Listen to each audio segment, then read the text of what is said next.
Alright, hello everyone. I'm Lyndon German, your host today, and today we're going to be reviewing some comics. Here we have The Manhattan Projects, Volume 1 and Volume 2, which I can't show you right now since I don't have it. I only have the single copies right now. Soon to have Volume 2, so get ready. But we're going to be reviewing The Manhattan Projects. It's by Jonathan Hickman and... what's his name? Let's see, Nick Pateri. I'm sorry if I'm pronouncing that wrong, but yeah, so that's what we're doing. So we'll be talking about this comic and another, which I'll bring up shortly, and talk about how it comments on, or critiques rather, reality. Let's get started. Hickman has been writing for the Big Two all his life, working on series like The Avengers, Fantastic Four, and other recent comics, but this new Image Comics book he put out is one of the best titles yet.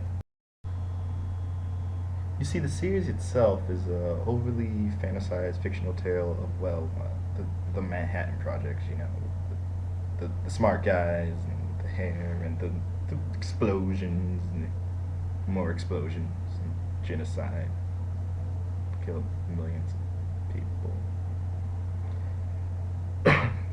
Right, that's all well and good, but the story here is what's really important. See, we have scientists like Einstein, Oppenheimer, Feynman, and some other characters like Groves, Harry S. Truman, and, well, FDR's evil AI clone. The story follows these scientists, like going through these crazy adventures. Like you have scenes of Oppenheimer and Gatling gun mowing down Japanese androids, or you have scientists working on the evil AI program for FDR, or Truman worshiping some ancient Mayan god, and Einstein locked in his room staring at some strange monolith. All these things are happening, and through all these experiences, we get a glimpse of each character's past. Each character's experiences have some kind of duality within them, and this doppelganger theme is represented clearly through the text.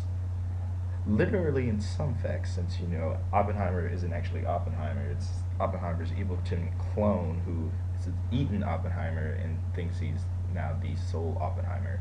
And Einstein isn't actually Einstein, it's actually Einstein's evil twin from an alternate universe.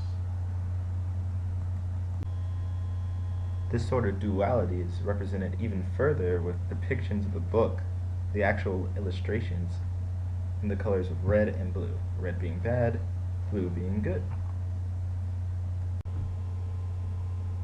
The point I'm trying to get to here is there's a hidden meaning within this comic. You see, there's this sort of doppelganger-like theme going on. Everything has consequences, whether they be good or bad. And each character goes through these experiences through their past or through the present, where each side, good and bad, are illustrated clearly. And I feel like that this sort of imagery is a symbol for what actually happened during the Manhattan Projects. Each scientist had to undergo some kind of moral change, and they had to pick sides, good or bad. And scientific discovery really helps us explore that sort of dualistic nature within ourselves. Hickman's novel isn't even the first to suggest that comics can critique something in the real world. Nick Spencer's novel, who also works for Image Comics, Infinite Vacation, is a critique on consumerism and string theory. You take our main character Mark, living out the realities of his alternate selves through his electronic app, discovers that his alternate selves are actually being murdered off by the corporations themselves. So he goes to find out, exploring alternate realities, saving the girl, saving himself, only to discover that it's all an evil plot to destroy the world. So you take these two comics and you realize they're both commenting on the same thing. Scientific discovery can lead to some kind of moral change within a person. Both of these novels, these new type of media, offer a critique of the real world, and I'm suggesting that we have to pay attention to these new media as, I guess college students, for me, or whoever's watching my videos.